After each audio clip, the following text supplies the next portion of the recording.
Okay, what's going on, everybody? My name is Mangg, and today we're going to be doing something that doesn't have anything to do with video games. Instead, we're going to be talking about horror movies because I like horror movies. That's probably not that big of a secret. I'm not like obsessed or anything with horror movies. Most of the time throughout the year, I'll watch an occasional one. But generally, I try and save it all for October and just binge watch every day some horror stuff. Um, and so this year, while rewatching, I should say, a film from 1998 called The Last Broadcast, um, I was thinking about the worst endings of horror movies. And that's a trickier list to put together, I think. I have to really, because it's, well, I mean, if you have a really bad horror ending, generally that means that most of the film was really bad as well. So you could just do the top 10 worst horror movies. It's hard to find a good horror movie or a decent horror movie that has a really bad ending. But there are plenty of times, well, not plenty of times, there are times where there are decent or good horror movies that have a really good ending, where it sort of elevates the entire film. That's what we're going to be talking about today. Um, a lot of horror movies, the general average, the average horror film ending can basically be summed up as you think it's over, but it's not. This has just been the go-to horror ending since the beginning of horror. Which is quite the opposite of a typical film ending, the Hollywood ending, or something like that. Your typical action movie or comedy or romantic film, something like that. Generally, they always like to end on a high note and a light, cheerful note or something, something positive. And horror goes the opposite route. Of course, because horror is generally the opposite through and through. There aren't too many horror movies that end on a positive note or even on like a neutral note. So generally, you have the climax of a horror film, the really bad stuff hits its peak and then subsides, everyone breathes a sigh of relief, oh, it's over. But then nope, the killer is still alive, or so on and so forth. So admittedly, there are examples on this list that follow that same formula. They just sort of elevate it to something unexpected or to something that changes how you feel about the entire film up to that point, or something like that. Something that just is more than the average horror ending. Now, of course, this is obviously an entirely subjective list, as always. I've not seen every horror film, sadly, so there's stuff I haven't seen, and honestly, there's probably stuff I forgot about. But I figured that if I remembered the ending vividly enough to put it on this list, that must mean it deserves to be on the list. Also, of course, I will be spoiling all of the films mentioned in this list. Most of them are at least a handful of years old.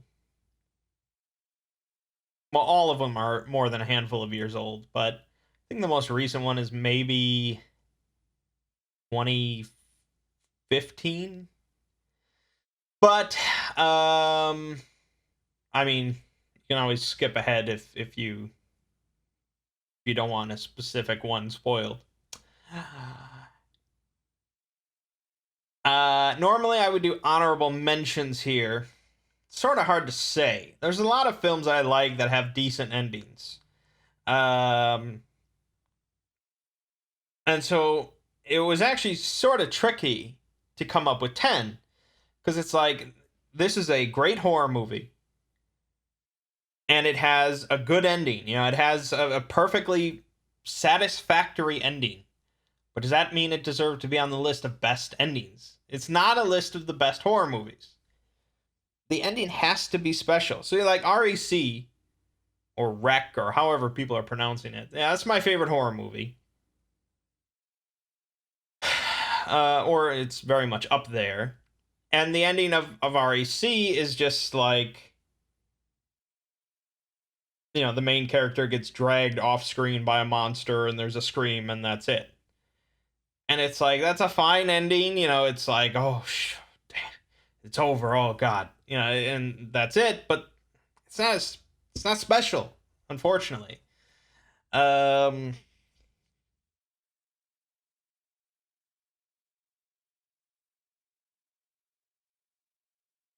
I guess Dog Soldiers sort of ends on a positive note, or a neutral note, I guess. I guess if the main character survives a film and there's no evidence that the bad guy or whatever is still around, that's pretty positive for a horror film. I guess Dog Soldiers is pretty notable. God, yeah, I don't know if I have any honorable mentions. I mean, I'm trying to think of them off the top of my head. I don't have anything written down, so I struggled. I couldn't think of any honorable mentions. So I guess we'll just start the list then. Aside from like the top three, this list is in no real order, so don't sweat the numbers too much. Number 10, we have The Descent. This is a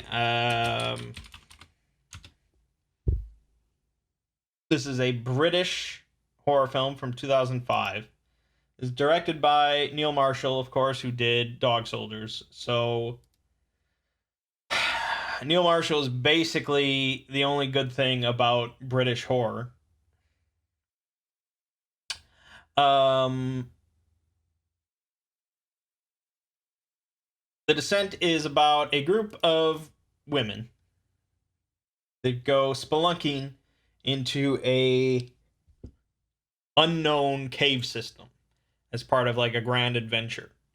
And in the cave system, of course, they get trapped, they get lost, and they encounter some sort of humanoid creatures that live in the cave system. It's got a slow start. Once it gets going, it's crazy. It's a great horror film. Sequel, not so much, but anyways. And the ending of this film, it could of course just had a standard ending of just everyone dies and that's it. It could have had an ending where the main character gets away. She gets out of the cave system and she flees. And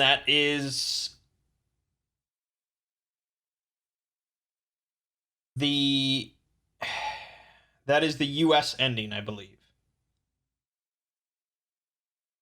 So that's not the original ending. The modified ending that they shot for the US market, I guess, is that the main character does get out and gets away and gets in her truck and drives off. She sees like hallucination of her friend, but it's just a hallucination. It's not like a monster or anything. So it's they thought that Americans couldn't handle like a depressing ending or something. I don't know. It's sort of weird. Um, I guess English people. Well, let me think about this now. Hold on. If I think,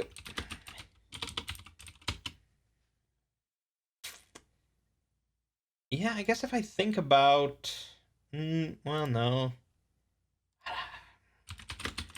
We'll be discussing another British horror film later in this list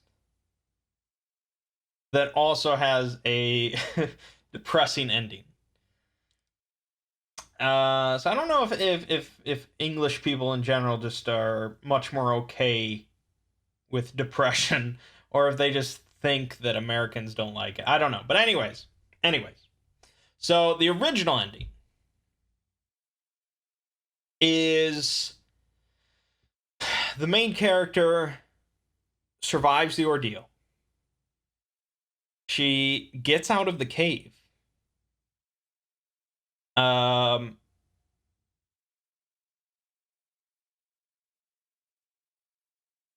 but then it's revealed that her escape was really a dream because she wakes back up in the cave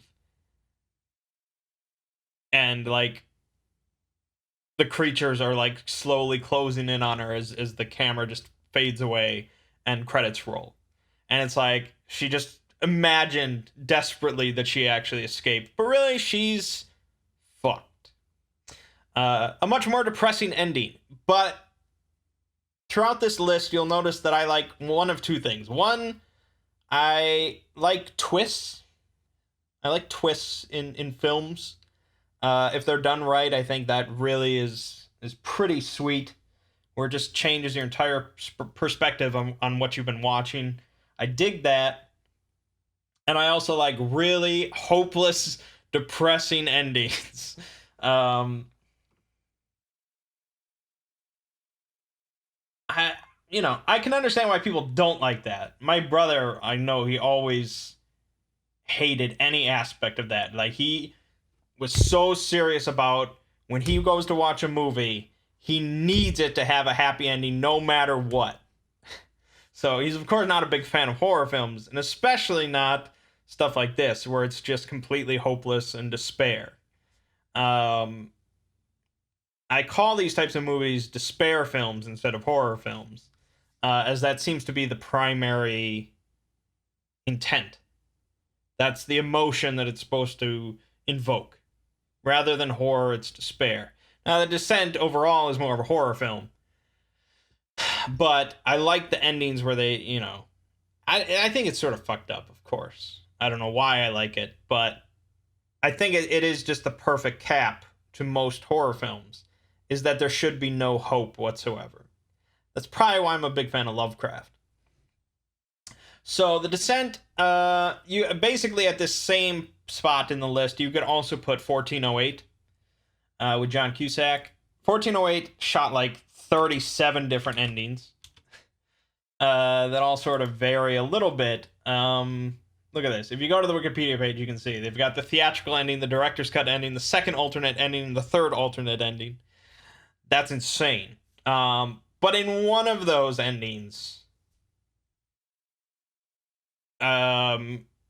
he basically hallucinated that he escapes. It's pretty much the exact same ending. He's still in the predicament, and the movie ends, and it seems hopeless.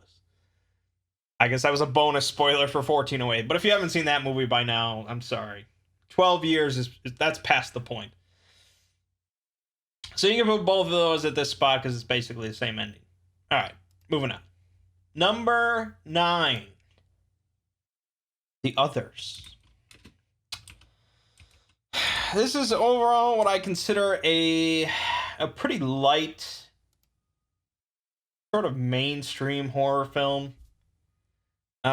It's almost closer to like a drama movie, I feel.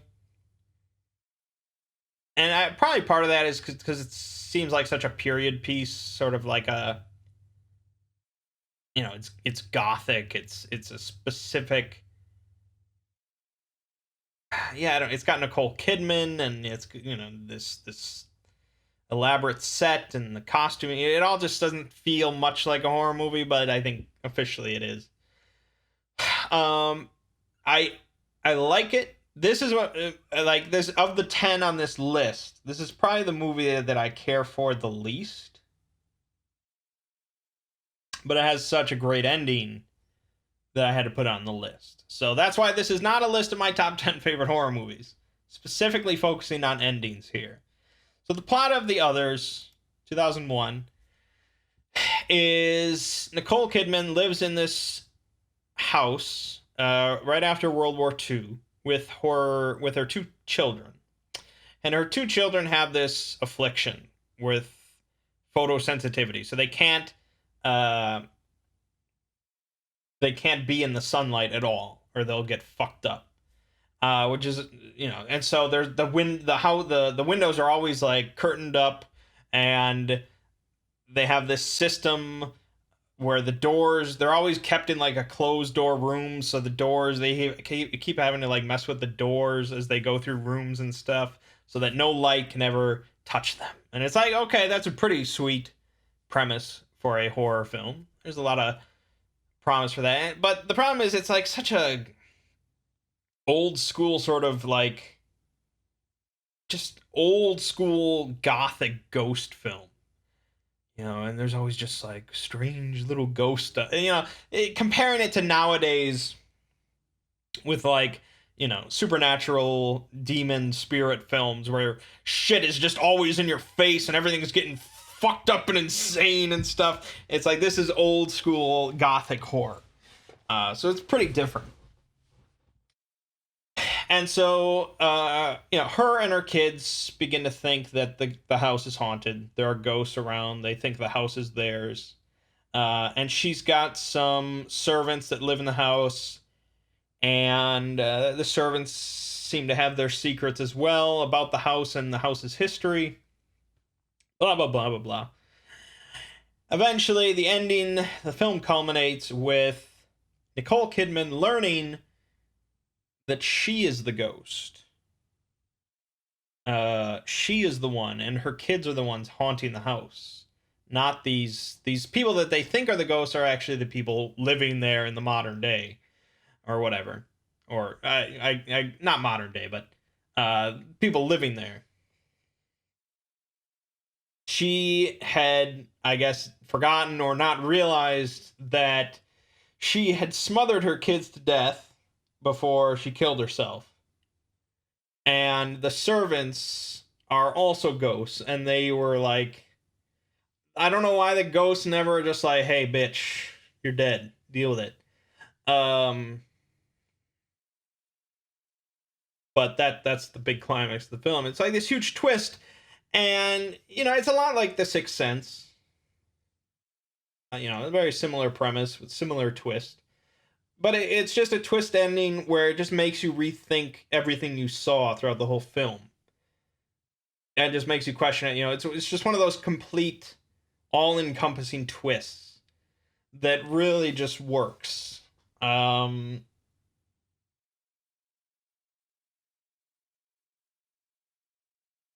so, this came out in 2001. I don't know exactly when I saw it, but I would have been 11 when it came out. I don't think I mean, I didn't watch it.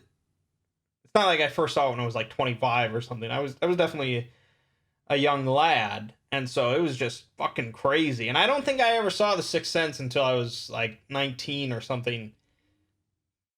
I think when I watched The Sixth Sense, there was that scene where the kid or whatever had like the shotgun blast in the back of his head, and I was like, fuck this, and I never turned it on again. That freaked me the fuck out. But the others was a much more subtle horror. So I think I watched that earlier on, and that it was just really crazy. So, like I said, it's just super memorable ending because it altered the entire film. And we'll get back to that again later. All right, number 8, The Cabin in the Woods.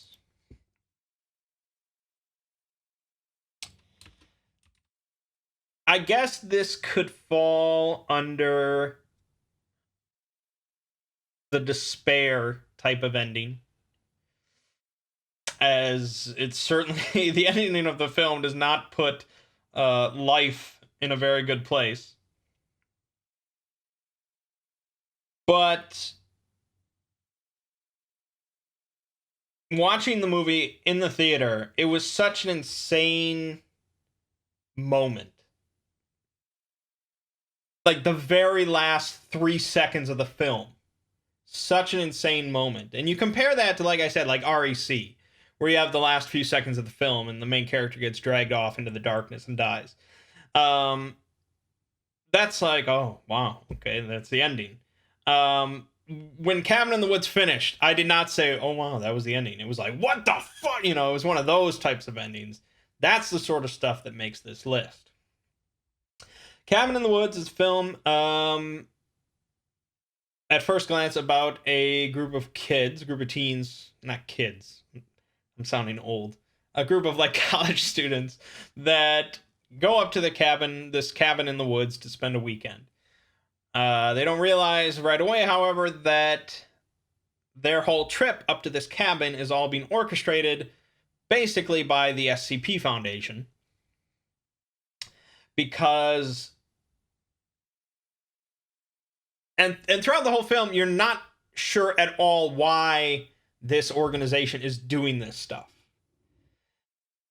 There's like little subtle mentions of like the director and the people upstairs, you know, or downstairs or whatever, you know, there's mentions of like a higher authority than these schmucks that are really running the show and needing to make sure this happens properly.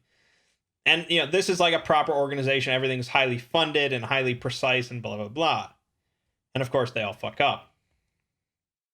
And so then at the end, you get this explanation from Sigourney Weaver that this is all being done to appease some sort of ancient mythos deities that demand these orchestrated sacrifices in the style of horror movies, basically. And these killings have to be done in a certain way and in a proper order and all that. Because if it's not done every year or whatever, the mythos entities will break free and destroy all humanity. And so, you know, you're hearing that and you're like, oh boy, the mythos entities breaking free. Yeah, okay. It's, yeah, or what, you know, the end of the world. Oh, yeah. And then, of course, the actual end of the film, the main characters purposefully decline to be sacrificed in order to appease these things. And so the last few seconds is like a giant hand emerging from the earth and like destroying the entire region, and then it just cuts to credits. And it's just like, holy shit.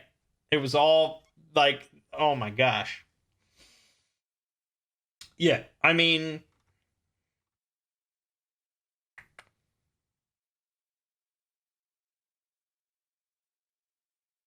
it's just like I said, we're just talking about like elevating the average horror movie ending.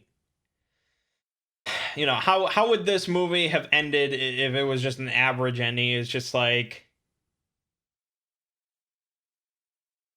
they all die except the main chick who survives the ordeal or something, and then she gets killed in some other way, or but you know, the world doesn't end, of course, but she dies, or what, they all die, blah blah blah.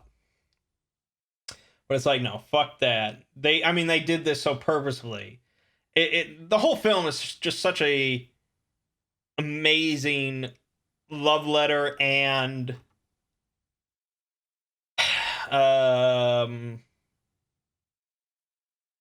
there's a word I'm looking for. There's a word I'm looking for. D. You know what I'm trying to say. Like, it takes all these tropes of horror films and just fucks with it. And, you know, it shows you all these tropes. Shows you why these tropes work, but then shows you what they can do with it to break them. It's just such a great film. I really don't know if it gets enough love. But the ending, it's just one of the best endings. It's such a perfect ending to that film, which goes for most of the films on this list, where I couldn't really imagine any of these movies having a better ending. Moving on. Number 7. The Thing. So we are specifically talking, of course, about the 1982 version with Kurt Russell, not the remake. The remake of the remake. So The Thing. I would be very shocked if anyone watching this does not know the plot of The Thing. But I'll humor you. Basically, Antarctic research station. Bunch of guys. This strange dog shows up, and these like Norwegians are trying to kill the dog, but then they take the dog in, and the dog turns out to be an alien and infects other dogs, and the alien breaks out, and they find out that this alien can take the form of other animals and people. So then it becomes a very paranoia-fueled film in which the characters and the audience are never sure whether a person is a person or the alien in disguise. As these guys basically get picked off one by one. And there's a lot of amazing sort of physical gore effects and creature work and stuff like that. And I mean, it's one of the most well-known horror films of all time. You've probably heard of it. So anyways, the ending of the film, they basically blow up the entire research station. Kurt Russell does, of course. And he's sitting there, like, next to this burning research station. And one of the other guys comes back,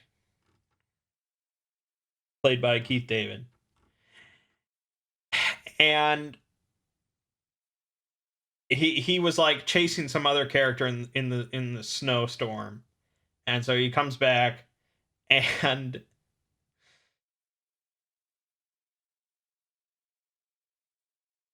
it's, you know, you're pretty certain that Kurt Russell is not the alien. I mean, I don't know if many people subscribe to any sort of theory where Kurt Russell's the alien. But you have no idea if Keith David's character is the alien or not. You honestly have no idea. And Kurt Russell's character has no idea. And so... And Keith David's character has no idea, assuming he's human, if Kurt Russell is the alien. So neither one of them can trust the other one, and you're left completely mystified as to what's going to happen as they just sit there in Antarctica at night next to this burning research station. And the film ends. And it's just sort of that mystery combined with despair in a beautiful, beautiful combo. Because throughout the whole film, you're left with, you know, paranoia. You're left with uncertainty. You're left with mystery at what exactly is happening and who is what. And you have, you know, this sense of despair throughout the whole thing that they're never gonna definitively kill this thing because they don't even know what it is. I mean, overall, it's a great film. But I don't think there could be a better ending to it. Because if it had ended more definitively, I think that would have cheapened the whole thing. So, yeah, watch The Thing. I mean, come on. Number 6. Going from very famous film to not so famous. We have The Borderlands. That's right. This is not a loot shooter. This is a 2013 found footage film. Um, it was released in the U.S. as Final Prayer, but I'm pretty sure when I watched it originally, it was just the Borderlands. Because I think I saw it pretty early on after it came out. So the Borderlands is about a group of three guys. There's like a monk. It's not a monk. What is he called? He's a brother. He's like a Catholic brother. I don't know enough about Catholicism to tell you what a brother is. Uh, vow of poverty, chastity, and obedience. Okay. So he's a real good Christian guy. But his name is Deacon, which confused me because I was like, is he a brother or is he a deacon? Because that's a different thing. Anyway, so this guy, some technology guy, and then an actual father, a Catholic father. They get sent out by the Vatican to this small little countryside because there's strange supernatural activity occurring in a church. And so the Vatican's got to investigate. There's miracles happening or who knows what. Obviously, there's not miracles happening. There's some very paranormal shit going on. And so a lot of the film is sort of just a much more religious version of Paranormal Activity. Like they set up cameras around the church and, weird sounds and slamming stuff and, all sorts of good stuff like that. It's really a Christian Paranormal Activity. Um, I don't mean Christian as in like, you know what I'm saying, a religious Paranormal Activity. Even though Paranormal Activity is about a demon. But anyways, it's in a church. So throughout the whole film, you're expecting very like Paranormal Activity stuff to be, you're expecting invisible demons and all sorts of, and there's going to be some exorcism or and there is an exorcism and blah blah blah. It's all the stuff you sort of expect. There's nothing insanely out of the ordinary going on throughout the film. It's what you'd expect from a religious Paranormal Activity in a church. Until the ending, and that's what we're here to talk about. The thing that I'm not even sure if I did like a top 10 I did do a top 10 found footage horror films. I don't know if I put Borderlands on there or not. It would be hard to say, even especially at this point, 2019. I don't know if I'd put it on here. But talking about endings, it has such a mind twisting ending. It borders on nonsensical. Like if you think about it too much, it doesn't really perhaps make sense. But at the time, and again, I'm spoiling this for you, so you're not going to get the full effect here. But when I was just like I was not expecting it at all. It was the last thing I expected, and that's just what made it so fucking memorable.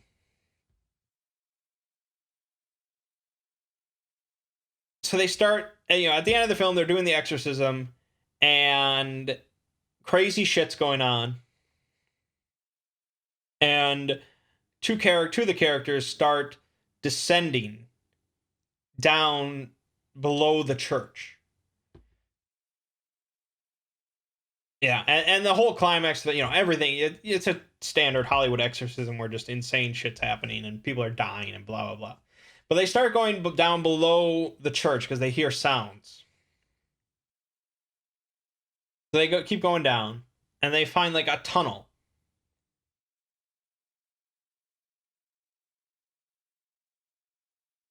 And they find out that this is not like there had been like some pagan shit going on, worshiping like some other deity and stuff like that.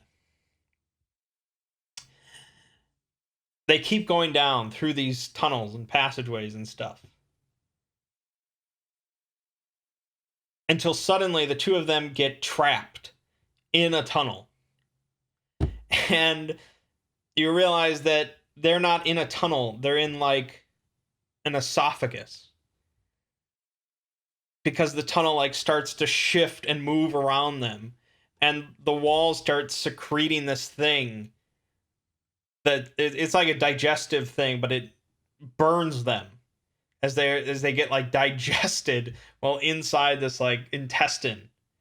Um, and the movie just ends with them like screaming and stuff inside of this creature that lived beneath this church, and it's just so fucking out there.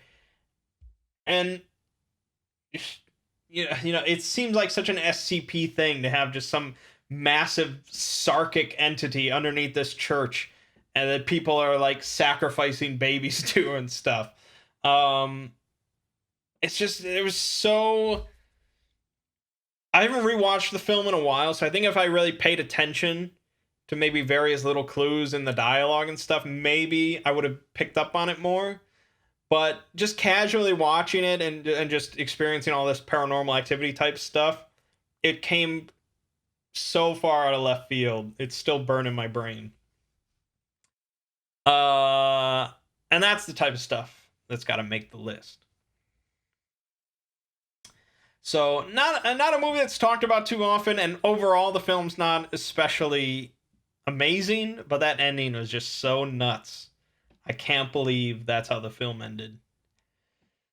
Yeah. All right. Number 5, Lake Mungo. Talked about Lake Mungo before, I'm sure. I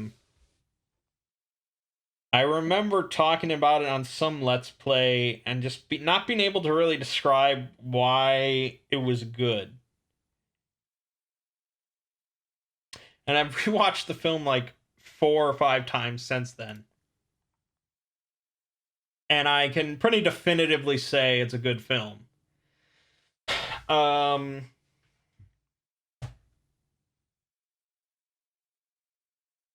I would say this is the one movie on the list that sort of breaks what I said earlier about it being either a twist or despair. It's definitely not a despair ending. As for being a twist, not really. It's not like the others or something like that. It's not like that where it's just some mic drop of a twist. It's much more subtle than that, and overall the film is, it's hard for me to even super consider it to be a horror film. There are a few scenes later on in the film that are unsettling. But this is not a typical horror film. Lake Mungo is from 2008. It's Australian. And Australians don't make too many amazing horror films. But it's set it's like a paranormal documentary about, it's a fictional documentary about some paranormal stuff. Basically, this girl drowns while swimming with her family. This teenage girl. And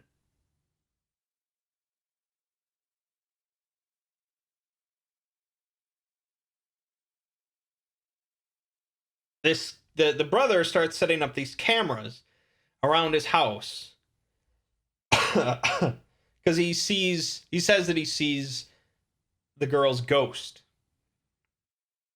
walking around the house. So he sets up these cameras to try and catch images of it, and he does. And so you're like, oh, okay, so this girl's ghost is showing up around this house. And like this is all documentary style with like talking heads from the family and friends and all sorts of stuff like that. So that's a big part of the appeal. You either like that documentary format or you don't. So he catches images of her ghost.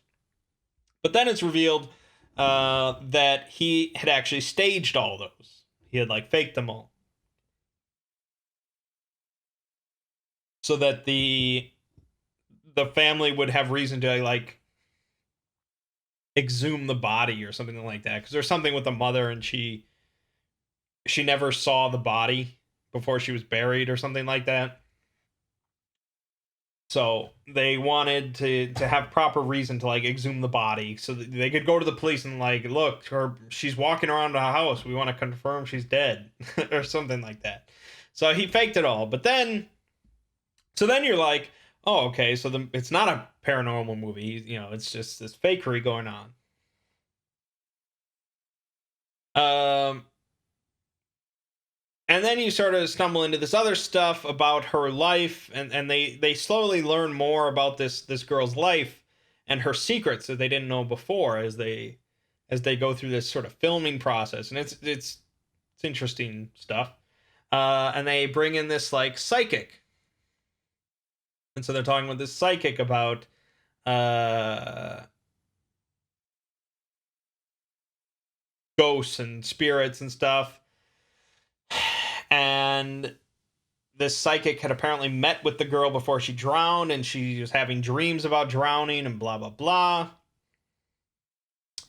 And then there's this video that comes out when she went on a school trip to Lake Mungo, uh where she like is digging in the sand frantically, blah blah blah, and they go to the spot and they dig up her cell phone, and they find a video on the cell phone where she's like walking around the lake and she sees herself as a corpse, and it's like, what the fuck is happening? um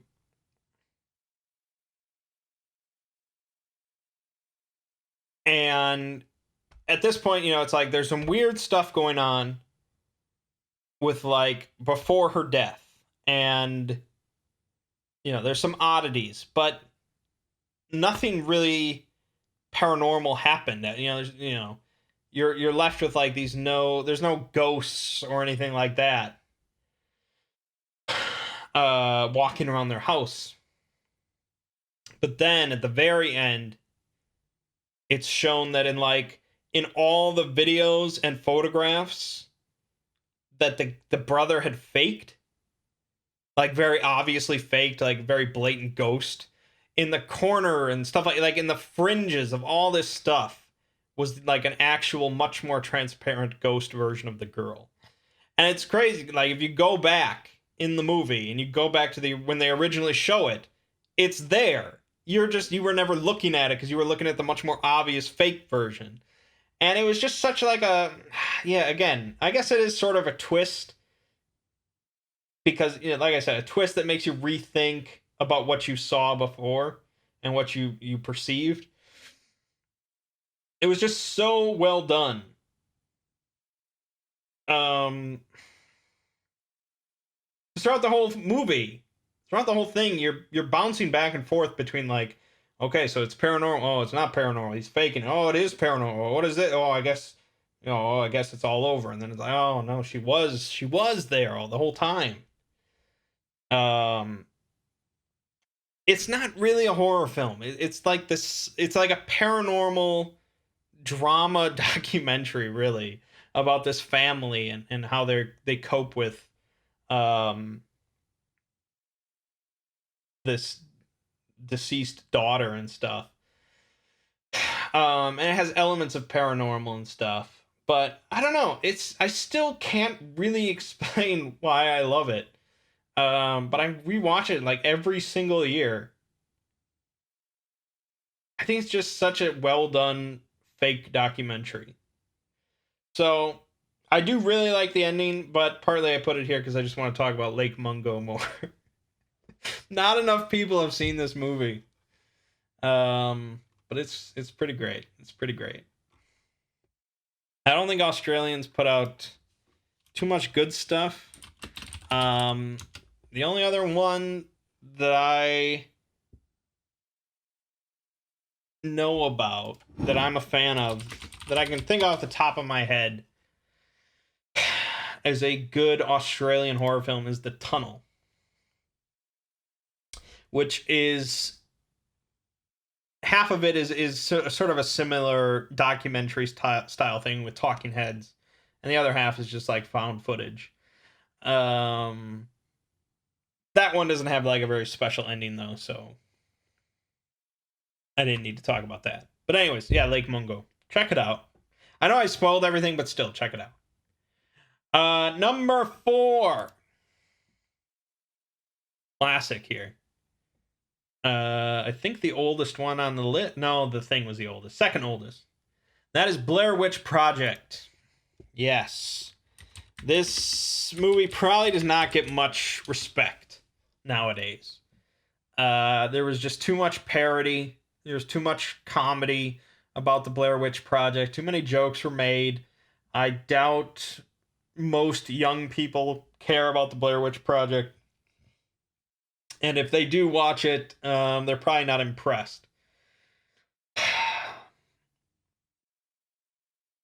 I mean, the plot of the Blair Witch Project is basically like these 3 college students that head into some forest to make like a documentary about this legend of a Blair Witch. And that's a very thin plot. And throughout most of the movie, they're basically just wandering around this woods. They hear some sounds at night. They find some weird stick figures and stuff like that. And they argue a lot.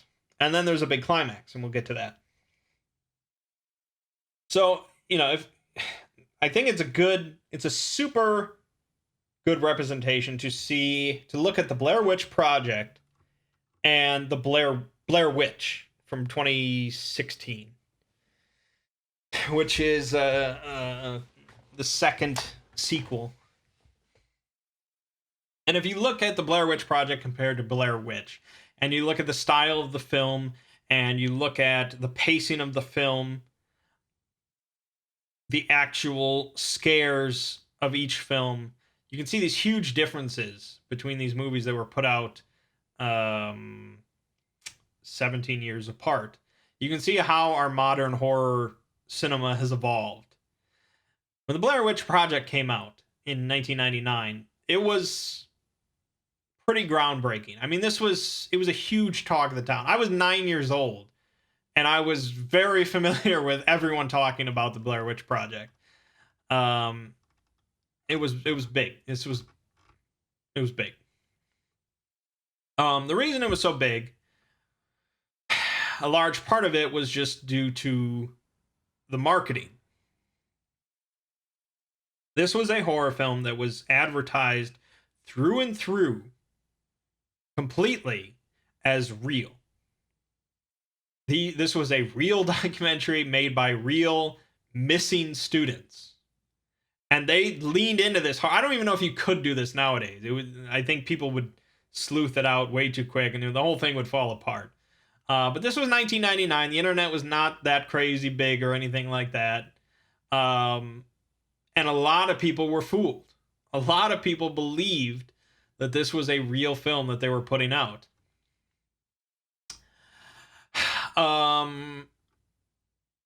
And the whole film is intended to carry through that. It's intended to feel as realistic as possible. And if you actually learn a lot about how they made the film, how they got the actors to perform the roles and do the line, and what information was given to the actors and what was withheld, and how they they would set up things outside the actors' tents without them knowing. There's a scene where they're like running through the woods. They're like running through the woods away from the tent. And the Heather, she like looks off to the side and like screams, "What the fuck is that?" And you don't see what she's looking at. You don't see what she's looking at. But it sounds just so authentic. Like, what the fuck is she seeing? And in reality, it's just like it's some guy dressed in like all white, or it's like some guy in like some weird costume. And it's like nowadays you would just have the actor just look off and ask what the fuck is that, or you would just show the monster or something like that. You would do something like that. But they wanted a genuine, realistic reaction from this actress. So they didn't tell her, there was going to be something nearby or anything like that. Uh, they just had somebody in this weird costume running alongside them just to evoke this reaction that went on into the film. And it just feels so real, and you don't get to see what she's exclaiming about. And it's just, stuff like that. It's so interesting. Um, Nowadays, this movie does not get a lot of love and respect, but I still watch it pretty regularly, and I think it's a fantastic horror film. Just one of those groundbreaking ones that changed the industry, changed the whole genre, which there aren't many films that do that. We'll talk about another one that did that, but um, you compare that to Blair Witch, where they show the Blair Witch a bunch of times, and the pacing picks up way faster. There's way less arguing. It's way more of a modern horror film, with all the modern pitfalls and problems, and it's just not the same. Speaking like an old man now. Anyways, we're here to talk about endings. So,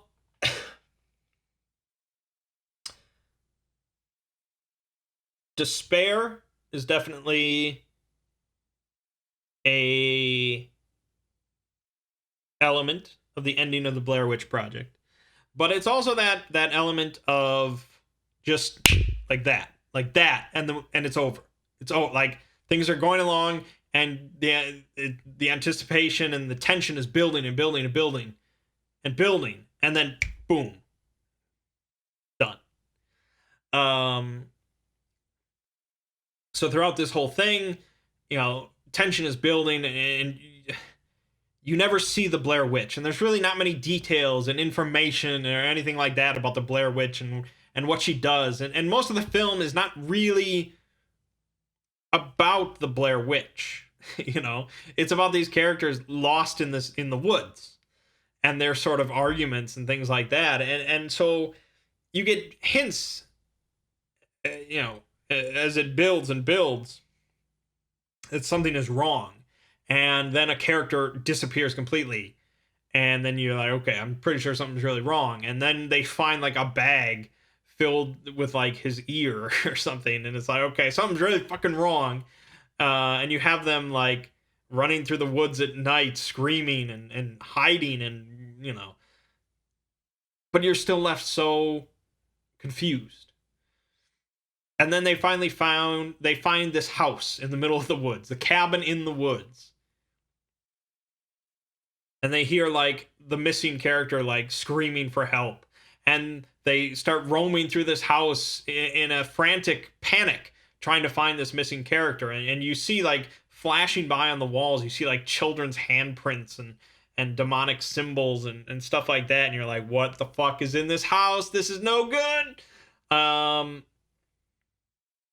And then one of the characters gets like attacked by something in the basement.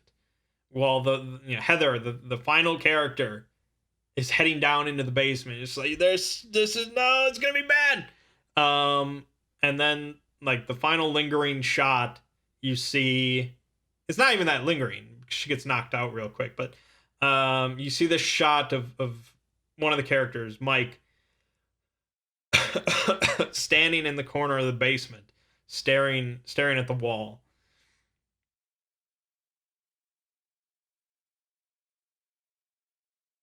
And it's just so, for some reason, so creepy. Like, it's just one of those things burned in my head that I'll never forget. Just seeing the guy standing, staring at the corner.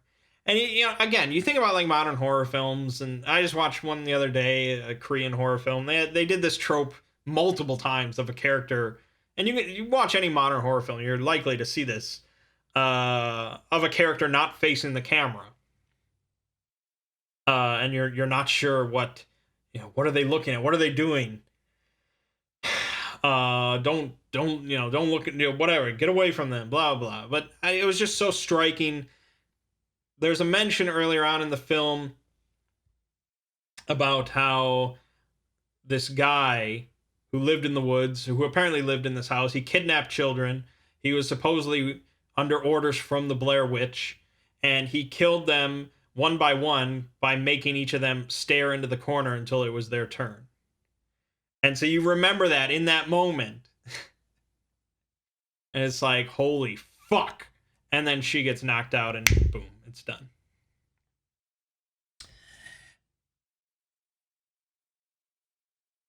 Again, it's just sort of when I think about the ending to these films and how I couldn't think of anything that would be a better ending. That's sort of how I feel about Blair Witch Project. It could have ended in a lot of different ways, with the characters going missing or dying or whatever, being killed by some Blair Witch. But it was such a perfectly orchestrated and shot sequence, found like POV found footage style. It's hard to beat. Not everyone will agree, but I personally love the ending of that film. Moving on, we're almost at an hour and we still have the top three. I ramble. Number 3 is, of course, Saw. Another film that changed the genre. Some say not for the better. Saw from 2004. Another little indie film, definitely with a higher budget, though, than Blair Witch.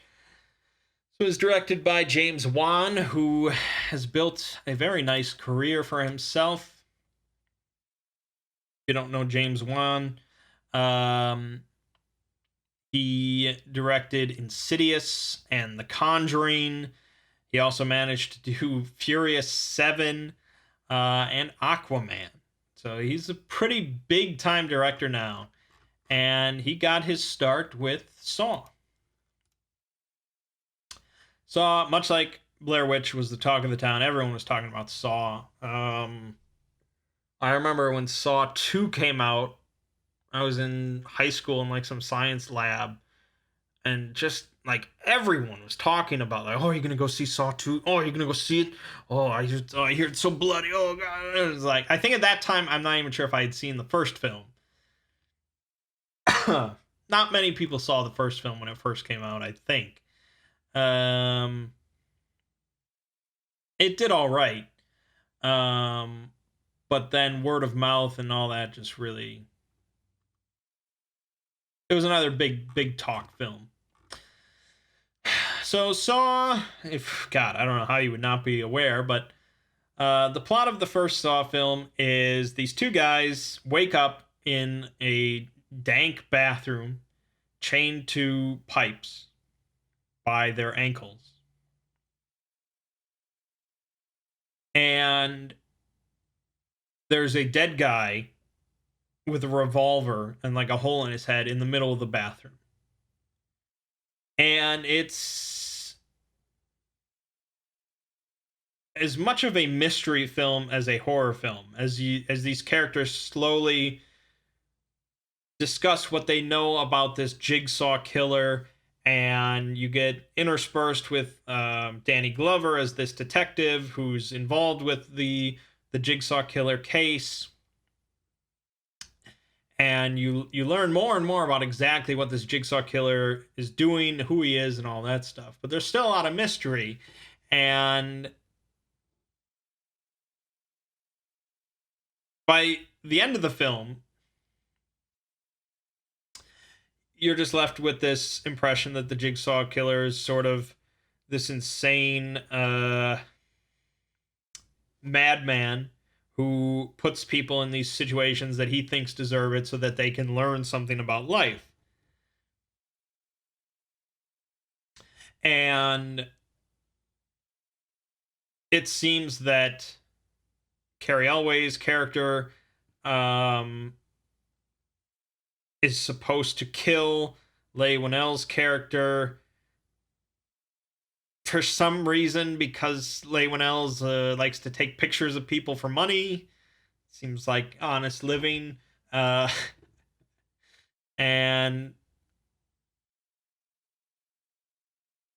you're still left with a lot of questions right at the climax of the film. And at the climax of the film, um, another audio recording from the Jigsaw Killer plays. And you find out that well, I mean, the actual climax of the film, of course, Carrie Elway saws off his foot and crawls away, presumably to die, although as the sequels show, he does not. But at the time, we thought he was dead.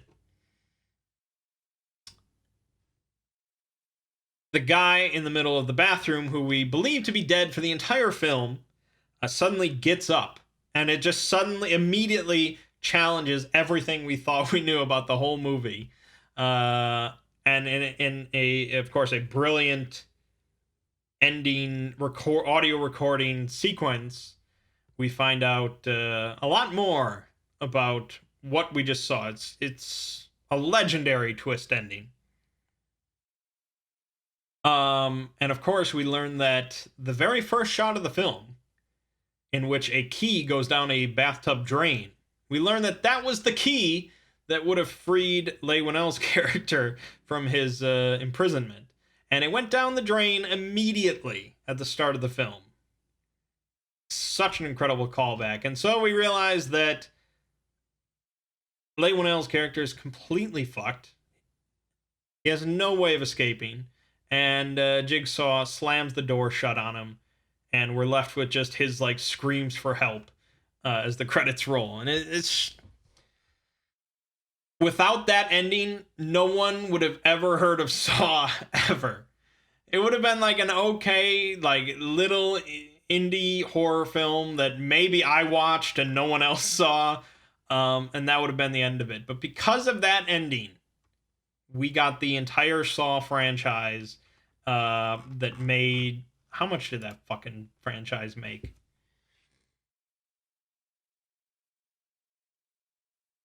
Over $976 million that franchise has made. Oh, at the worldwide box office. Over $1 million from the domestic box office. That's an insane amount of money for a horror franchise. And I believe it's because of that incredible ending. So, really legendary stuff. All right. Now we are solely in the pit of despair. The final two are horribly despairing. You can probably guess one of them, because I think it's like the most famous fucked up despair ending in horror. I think it's what most people cite. And it's my number 2. That is The Mist. So, The Mist is a story by Stephen King about this small town that gets afflicted by this mysterious mist. And in the mist are some very strange and hostile alien creatures. And the main character basically gets locked up in this grocery store as the mist swallows up the town. And this little community that's inside the grocery store has to deal with the mist and dealing with this alien outbreak going on around them. And so it's as much about aliens being the monsters as people being the monsters. As it doesn't go all too well for the people inside the grocery store. I've never actually read the novella. I should, because I like the movie. But the movie came out in 2007, starring Thomas Jane, the Punisher himself. It's a really solid film. Um, the woman who plays like the religious nut, that like it's God. Every time I watch, I'm just like fucking murder her. But it's a really solid horror film. And I think with the original ending as written by Stephen King, I think it would just be that. It would just be a solid, okay, horror movie. Probably not talked about too often.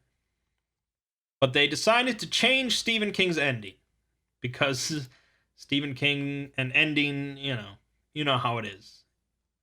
People don't care for it. So they're like, we can do better than old Stevie. So, at the end of the film, Thomas Jane, his son, a few other characters manage to flee from the grocery store and flee out of the town in a vehicle.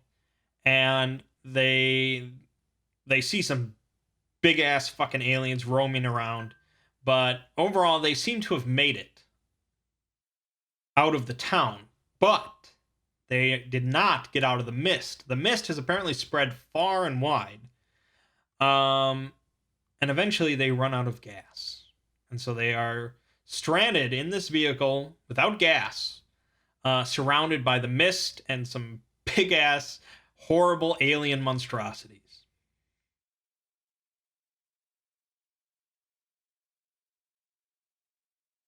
And so rather than going outside into that horror, they decide to be killed at gunpoint by Thomas Jane. So he instead of sending him out there, instead of going out there and dealing with all that, Thomas Jane's just going to take his gun and shoot each of them, including his own son, who's like 10 or something like that. 8. He's 8. He has to shoot his own 8-year-old son, because that's a better alternative than going out into that fucking horror. And so he does. And Thomas Jane acts the shit out of his response to having to shoot his own son with a gun, because he tries to shoot himself, but he's run out of bullets. Of course, Jesus Christ. And so if that's not bad enough, if you're not left with that, he gets out of the car because he's ready to just be like eaten by some alien. He gets out, and suddenly the mist begins to clear as like this US Army convoy with flamethrowers comes through and clears out the mist. Like a minute after he just shot his own fucking son and these other people. If he had just waited a minute. And so it's like such a fucking despair, awful, holy shit ending. Even Stephen King was like, GG. This was like principally the film that my brother just could not handle. He could not handle this ending whatsoever. I don't know if he ever watched a horror movie after The Mist. It's just like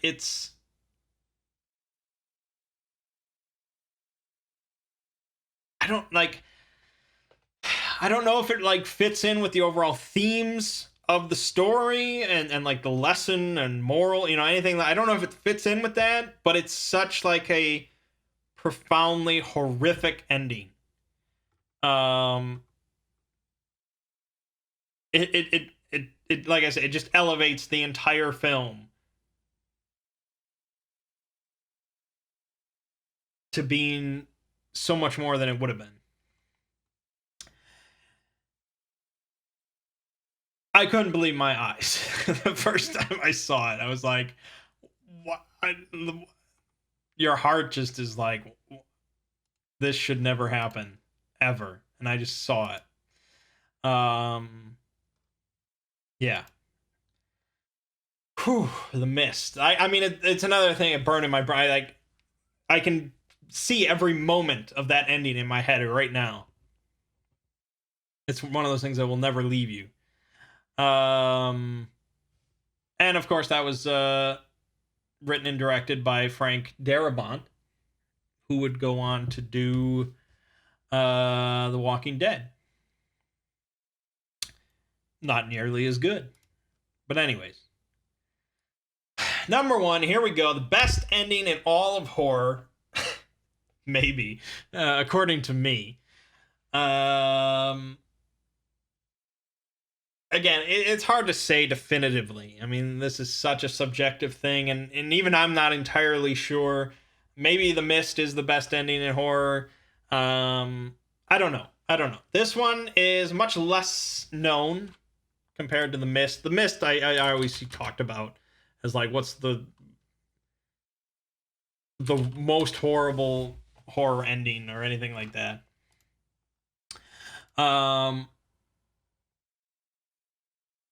This stars Michael Fassbender, believe it or not, and Kelly Riley.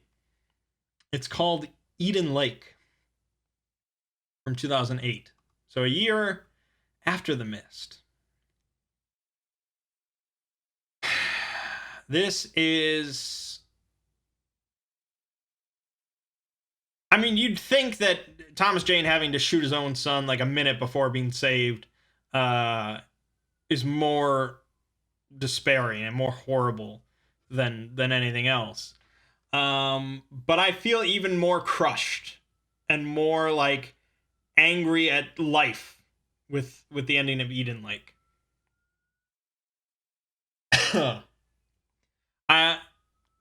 If you have not seen Eden Lake and you are at all interested in a film that makes you pissed off at human life, just stop it listening and go check out Eden Lake. But if you are curious to how the film ends,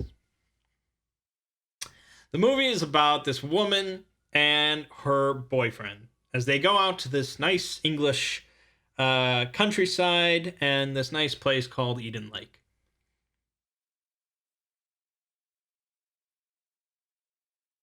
There, while they're resting on the beach and hanging out, they see some young hoodlums, some young teenagers that are up to no good.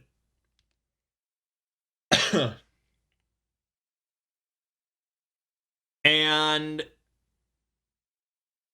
Michael Fassbender goes over to him and asks him to keep it down. And yeah, I mean, any teenager in the world, that's not really going to go over too well, unless you're in school or something. Like, you have no authority here, man. You shouldn't have even tried. But anyways, with these kids, it's a really bad idea. They don't do anything immediately, but like the next morning, they find their food like covered in bugs and the tires been slashed or something like that.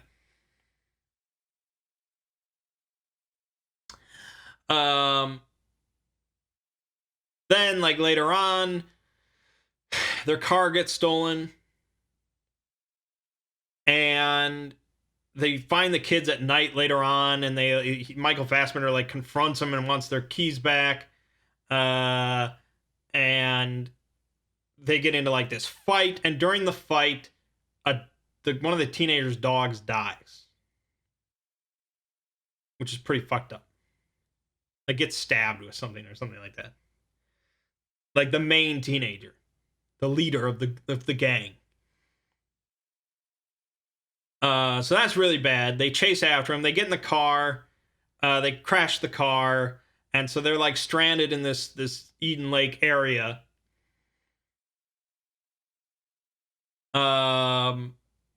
And like Michael Fassbender's trapped. She like runs away to try and get the police, but she doesn't get anybody. She finds Michael Fassbender like tied up, and they're like torturing him with a knife and stuff. Like it's pretty fucked. So he gets pretty gravely injured. And she tries to help him for a while. She like tries to like drag him around, and the teenagers are still looking for her and stuff. So she's like hiding with him, and he eventually dies. Yeah, so that's nice. This is like halfway through the movie. He dies. So she's all alone now in these woods, surrounded by these fucking furious teenagers that want to murder her. And a couple of the teenagers end up dying in the process, or a few of them, I think. Either through like self-defense or accidents or whatever. A few teenagers die. Maybe it's just one or two. I don't remember exactly. I don't really love to rewatch the film. And so she like is desperate to get out of there, of course. She finally makes it out. And she ends up like in like this trailer park or something. Not a trailer park, it's they're proper little houses near this lake. They're having like a party. And she like stumbles in there and they're like, "Oh my god, what happened? What happened?" They're taking care of her and stuff. And she's in the bathroom of one of these houses at the party, and she overhears the main teenager come back. He like comes into the house during the party, and he tells them that like people are dead because of this woman or whatever, you know. And he like describes her, and she realizes she's in this community with these parents, and they all become infuriated as they realize that this woman is responsible. And the kid, of course, convinces that this woman and her husband or whatever did all this horrible shit to them. And so the movie ends with her like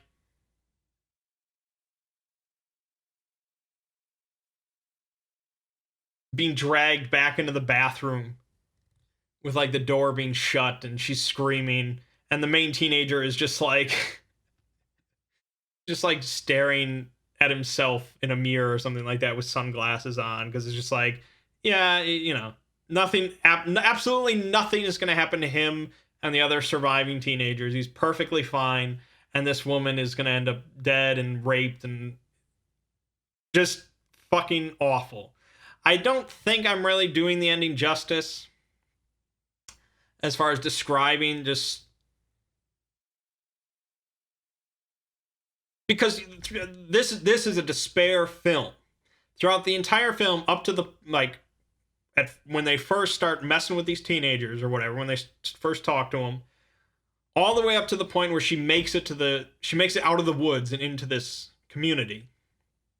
By that whole time, you're just covered in despair that this is happening to this perfectly fine woman and her boyfriend. Like, they did nothing wrong, and this is fucking awful. And it's like, okay, gosh, she made it out. You're so relieved. I can't tell you how relieved you are when you see that she's made it out of the woods and she's gonna be okay. And you expect, okay, it's gonna be a nicer ending. She lost her fucking boyfriend. That's horrible. She's traumatized for life, but she's gonna make it out. And then you realize she's in the parents' house. And it's fucking soul crushing, man. Because you know that the parents are going to be just as bad. You just know it. And they are. They're worse. They're worse. And it's just there's just no good. There's no positive element whatsoever of anything. And it's just so awful. It just like burns your heart a little bit. That humanity could be so dark.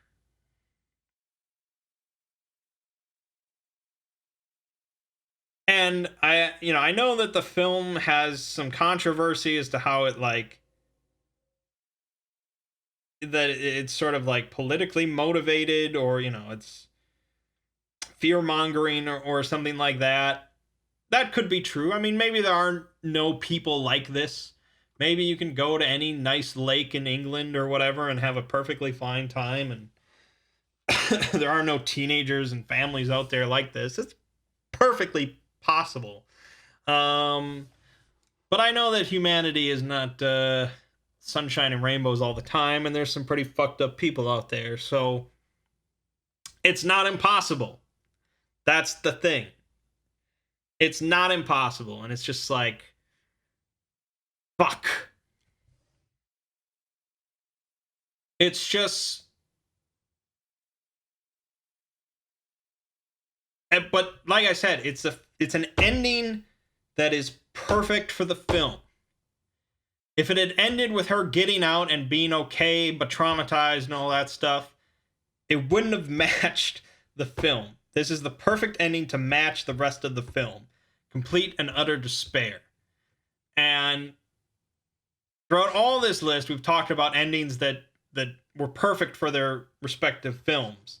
But I don't know if any ending was more perfect than this one for this movie, Eden Lake. Perhaps you disagree. I mean, it's hard to say. Like, The Thing, that's a pretty perfect ending for that film. The Descent, similar theme, perhaps perfect ending for that film, but